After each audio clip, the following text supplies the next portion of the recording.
Good morning or afternoon or evening, wherever you're calling in from. Got my coffee. Welcome to UX and Coffee. I'm solo today. I don't have a guest, and it's been a really busy couple of weeks. I almost wasn't going to do a little live chat today, but I decided to anyway, even though I'm tired. Most of you are tired. That's no excuse, right? I wanted to talk today about how to behave or how to not behave at work, at conferences, and social media. So many of you are job hunting right now, and we're focused on getting that job, right? Getting that UX research, designer, content strategist, director, all these different roles that are open right now in the UX field. But what we haven't talked about is once you get that job, and some things to do and not do at work in the workplace when we're interacting with our colleagues. And, some things have been occurring lately in the field, which is kind of sparking, not kind of, it is sparking my desire to talk about this. And it's not only for the UX field, but obviously most of most of you all, I believe, are UXers. But this really goes for any field, really goes for anyone. And sometimes companies have rules in place which are great to help guide people on how to behave, but sometimes those rules don't exist and it really doesn't matter. There are certain things, I mean, it matters, but it doesn't matter in terms of taking responsibility for our behaviors and how we interact with our colleagues. And, again, whether that be in the workplace or at conferences or on social media, we have these platforms today that we didn't have that long ago, like LinkedIn, where we can share openly and instantly what we're thinking and what we're feeling. And I think it's important as we think about what is appropriate, I think it's important to discuss and um, figure out how we want to interact with people in the workplace and what is okay and what is not okay. So let's start with the basics. Kindness. Be kind. Sometimes we go to work and we have a chip on our shoulder because of shit that happened at home. We're all going through things. Everybody is going out in this world just trying to figure it out, trying to figure out what life is all about and what our contribution is in this life. But being kind goes such a long way. Think about when that's in reverse, when you're having a shit day and people are kind to you, and think about how that can really turn things around. The same goes for others. Really being kind to our colleagues, whether that is in the office, on the screen, at conferences, on social media, having kindness towards others is just kind of like rule number one in my book of how we should be, just interacting with others with kindness. You're going to have days when maybe you're not so kind. Let that be the abnormal, but the norm should really be being kind to other people. And this might mean welcoming new people aboard, right? You have new people joining the team. Many of you will be joining new teams soon. So, what does that look like? Welcoming new people aboard, helping them out to understand the lay of the land, lending a hand when people need a hand. It's kind of like what we teach our children when we send them off to school. Be kind. How do we interact with people in the world? Now, there's other things like cursing, which I have not been at a company where cursing is explicitly not allowed. I've been at companies where it is allowed, and that's your decision if you want to curse or not. What I will say about it is to think about how that can impact perceptions of you. You may not care. You may care. The first time I was exposed to, I think it was the first time, at least that was memorable. The first time I was exposed to like cursing in the workplace was in boot camp for Facebook. They call it boot camp when you're onboarded and you have, I don't remember how long, let's say a week of training. And it was high up in the company who was doing a presentation, and he was cursing left and right. And many of us in the audience were like, we were shocked that he was cursing. But, it just became a thing. It's not that everybody was wandering around cursing all day long, and not in a negative way. It was just like part of their lexicon. And some people cursed. And, it changed my perceptions on whether or not cursing in the workplace is okay or not. Again, I don't know of companies where that's a hard, fast rule. Maybe in government, maybe you're not allowed to curse in a government workplace. I don't really know, but that's maybe a little bit looser in terms of like a rule. But think about it. My recommendation there is think about what the perception is of you, and the kind of what you're sending out into the world, and how that may be perceived, and that's up to you.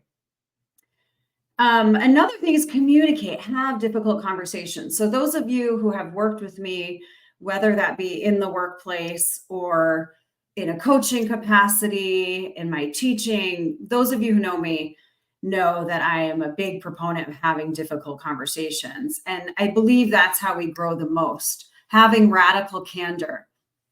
Excellent book if you're working on having difficult conversations. Being able to talk to your colleagues and people you work with, and have those difficult conversations. Like managers often have to have difficult conversations with their employees, and share things that are going well and things that are not going well. And that's really difficult. It's difficult to give the critical feedback. It's difficult to receive the critical feedback. And I encourage you to practice it, because I really do believe that's when we grow the most, both as the giver of the feedback and as the receiver of the feedback. It's a lot easier to tell people when they're doing a good job than it is to tell people that something is not going well. But I encourage you to try and to have those difficult conversations. You may have heard of like the sandwich, where you give a positive feedback, critical feedback, positive feedback, and that tends to go over well with people. But figure out, or you can model. So I've been in situations where I've modeled Radical Candor and giving that difficult feedback. I've modeled it with a peer at my level, and then that makes it more comfortable for people at all levels to actually give that feedback. So give it a try and see how that goes, see how that feels. I think for those of you who want to be leaders in the field, it's actually quite important to be able to have those difficult conversations. And sometimes it's about yourself and about owning up to things that didn't go well for you, right? And sharing those stories with other people, but really being comfortable having those difficult conversations. Certainly what is not allowed in any workplace is any sort of sexual misconduct. And, we're in a better place in society than we used to be regarding sexual misconduct. We see it in Hollywood, for example, where people have lost their jobs because of inappropriate behaviors. And I've been at companies where people have lost their jobs because of inappropriate behaviors. And it's just absolutely not okay. And that is in the workplace, at conferences, on social media, in any interactions. It's not okay. No means no. And when someone says no, they mean no. If you are unsure, that means no. If you need consent, ask for consent. It's not okay to just hug people. I've brought back high fives at conferences. I encourage you all to bring back high fives. High five people you know. If you have a relationship with someone and it's okay to hug them, then fine. That's your relationship with that person. But if you don't, it may not be okay. And you can't assume that because you're a hugger, other people are huggers. Now, that may not be construed as sexual misconduct. For some, it might. And you just don't know. Consent is a big deal. It's important. Those of you who know me well know that I go to Burning Man every year. We have consent at Burning Man, which is an event where people are very open and friendly. And, there's consent that is required. It has become one of our principles to get consent. And not only does no mean no, but a non-yes means no. If somebody doesn't answer you, that means no. So there are so many things that are not okay. And you might think that because you're friendly with a colleague that something is okay, but it's not. And you might think that because you've had a night of drinking and everybody's a little loose that something is okay, but it's not. And you might think because you're on an international research trip in some exotic place and everybody's feeling the warmth of the sun somewhere, right? In Indonesia, in Brazil, some of the places that I've been to, you might think that it's okay to behave differently, but it's not. It's not. No, thank you, Neil. No is a complete sentence and should be accepted as such. And if you don't hear yes, yes is also a complete sentence. And if you don't hear yes, assume it means no. This is really serious, and things have been coming up lately about interactions at conferences. And I have been, as a board member in previous years, I've had interactions where we've had to deal with sexual misconduct at conferences. And it's not good. It's not fun. Nobody wins. So just don't do it. It's that simple. Just don't do it. Don't put yourself in those situations.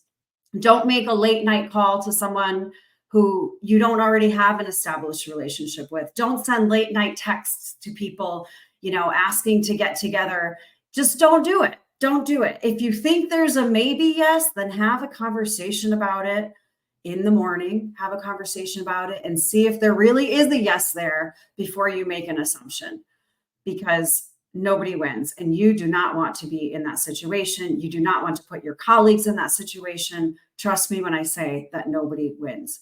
So again, this could be at work where you think you have a great relationship with someone. This can be when you're on a work-related trip. This could be when you're at conferences. This could be on social media where you think you have a relationship and you begin flirting with someone, a professional connection on social media. Not okay. Frankly, quite awkward. At the least, it's very awkward, and it is not okay. The other thing that is not okay is bullying and harassment.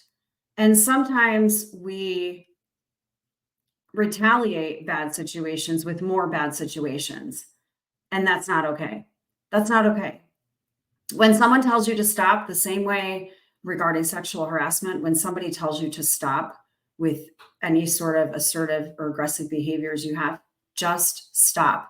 Maybe I'll give you the benefit of the doubt. Maybe you didn't realize you were being so assertive and that you were affecting someone in that way. But when someone tells you to stop, stop. Again, it's what we teach children. I mean, look how bullying has increased in schools and all of the initiatives to stop bullying. We are adults. Let's act like adults. Please don't bully other people. Bullying is, in case you're wondering if what you've seen, what you've done, is bullying. It's a form of aggressive behavior in which someone repeatedly causes another person injury or discomfort. And it can take the form of physical contact, words, or more subtle actions. And cyberbullying has become a real thing. Again, I think we have focused as a society on children and what has taken place for children. Cyberbullying has become a real thing. Verbally threatening or harassing behavior through electronic technologies. But adults do it too. Just don't do it. Just don't do it. It's not worth it. No one wins, again, because that is your version of yourself that you're putting out into the world, a bully. That's not nice. And whoever you're bullying, that's not nice. People don't want to be bullied. And it's serious. Not only does it have the ability to ruin your reputation, your career, it's also a criminal offense. Criminal harassment is repeated contact that causes someone to suffer a reasonable fear of bodily injury or emotional distress. And penalties can be jail time, fines, many, many different things. Just don't do it. Don't do it. It's that simple. No sexual harassment, no bullying, no harassment. It's simple. Don't do it. The other thing is retaliation. And this comes up a lot. Many of you may have learned about retaliation. It's oftentimes in onboarding when you join a company.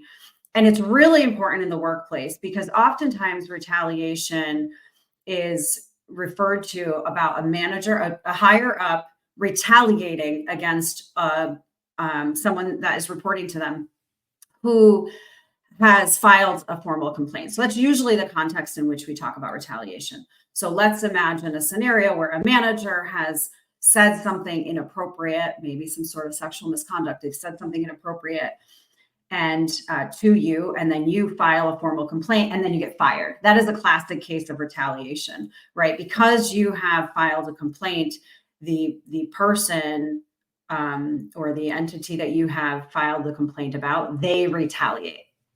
Retaliation is not okay.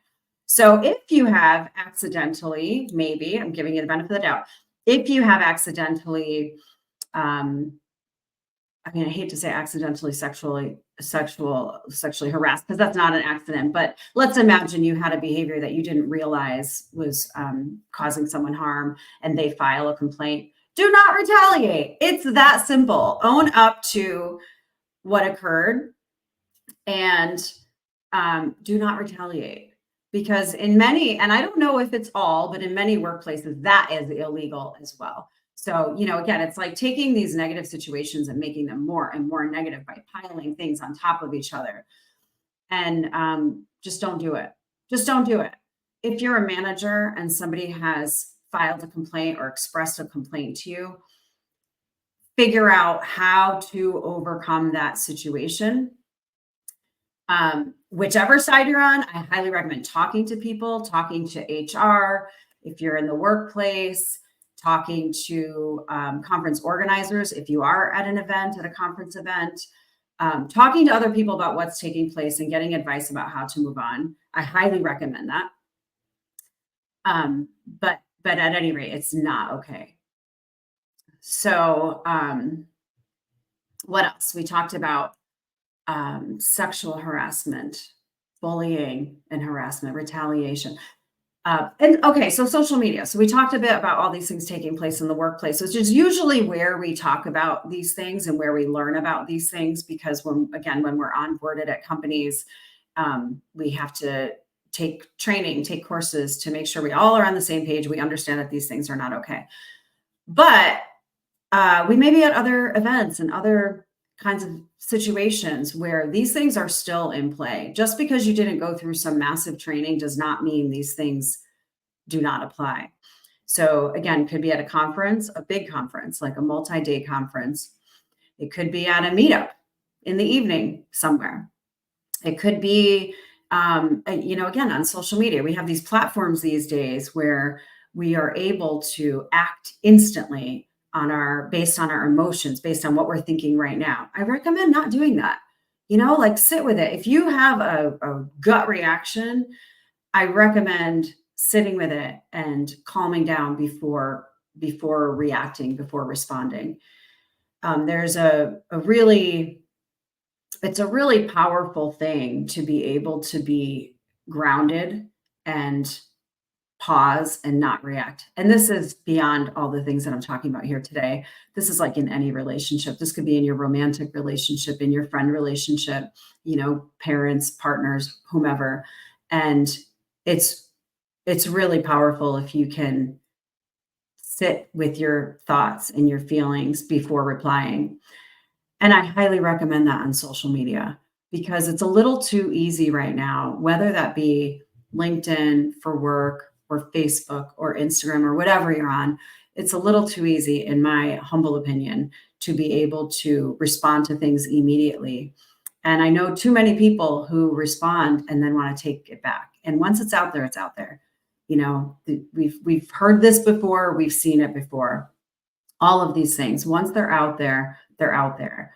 And I really recommend thinking about that and thinking about how you would treat someone in person if you were having a conversation with them in person versus the vehicle, the road rage of the internet, right? It is like road rage sometimes, where I see the way people drive and I'm just like, eek, would they have, honked their horn like that and lashed out in their vehicle if they were having a verbal conversation with someone, and oftentimes the answer is no. And the same thing goes for social media.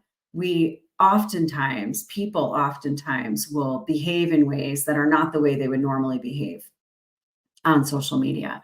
And I encourage you to think about that. Like if I were to see this person in person, if I were to have a conversation with them about the thing I'm upset about or about the thing I'm thinking, what would I say to them in person? And for that matter, try reaching out to that person. If you really are thinking about how you would interact with this person outside of social media, then why don't you give that a try first before using social media as a platform, right? As a stage to tell everybody what you're thinking. Because again, once it's out there, it's out there. And there's a lot at risk. Like you might think that something is so important that you want to use social media as a platform to get it out there. And maybe it is important. There's a lot of important things, and especially the things we're talking about here today, they are very, very important and absolutely unacceptable. But that does not mean that standing on a stage and shouting off your rooftop and bashing individuals is okay, because it's not. This goes back to being kind and not bullying. So think about what you would actually say to people and consider that before lashing out on social media. And then the other thing is what to do if you experience any of these things. And this is difficult because people often fear retaliation. They might fear getting fired. They might fear something, their own reputation, especially junior level people in the field. Their career, they feel their career is at risk. So they don't want to speak up. They don't want to do something about the bad behavior that is taking place. Number one, tell the person to stop. You have a voice, and it is a powerful voice. And maybe give the person the benefit of the doubt. Maybe you don't want to, but I do. I tend to think like, okay, even if the person is completely absurd, like I'm going to give them the benefit of the doubt and I'm going to say stop. That is a power that I have. I can say stop. Now, if the person doesn't stop, now it has escalated to another layer, right? But you have the power to tell people how to treat you and how not to treat you. And if you say stop, that is step one. Tell them to stop because they have gone too far in whatever it is they are doing. You tell them to stop. If they don't stop, then you can report it. And again, I understand that some people early in their careers may feel that that is risky, that they don't want to report it, but it's really, really important to report it. In the workplace, report it to HR, report it to your manager, of course, unless the manager is the person who has done the thing, but report it to corporate or whomever it is that you need to report it to make sure you are heard and to make sure it is taken care of. And if that person, if they lose their job, that is okay. It is not your responsibility. That person has done wrong and now they need to own up to it. So please don't feel like, well, I can't say anything because of what will happen to them. They have done you wrong, so you need to speak up about it.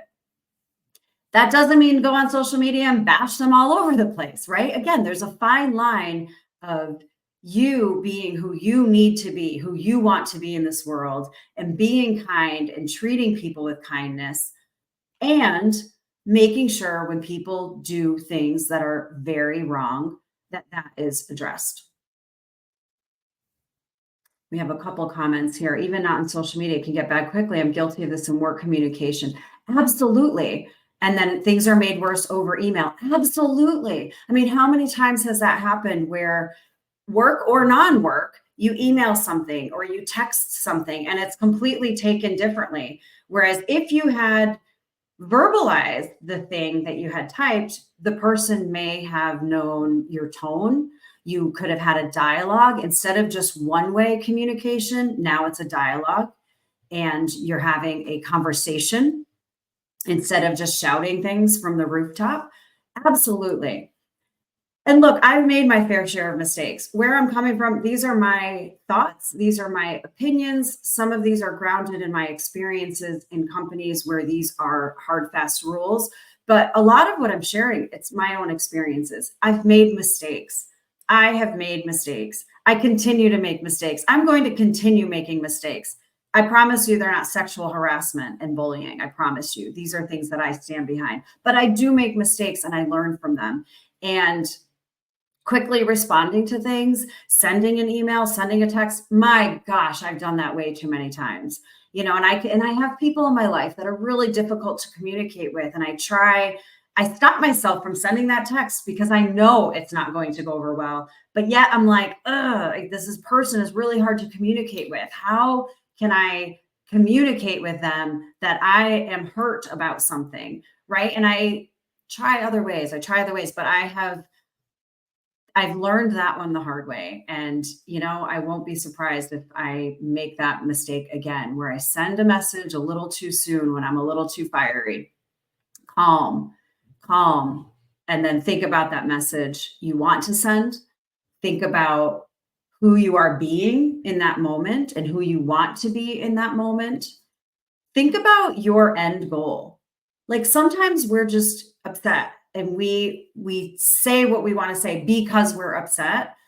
But I encourage you to think about what that end goal is. Why do you want to share the thing you're upset about? What is the end goal and what is the behavior change you would like?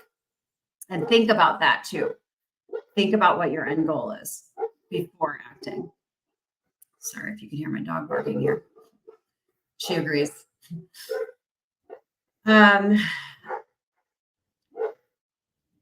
Anyway, I'm glad you appreciate this. These are difficult things to talk about, and it's easy to stay focused on positive things and not talk about these hard things. But it is important. It is important to talk about, and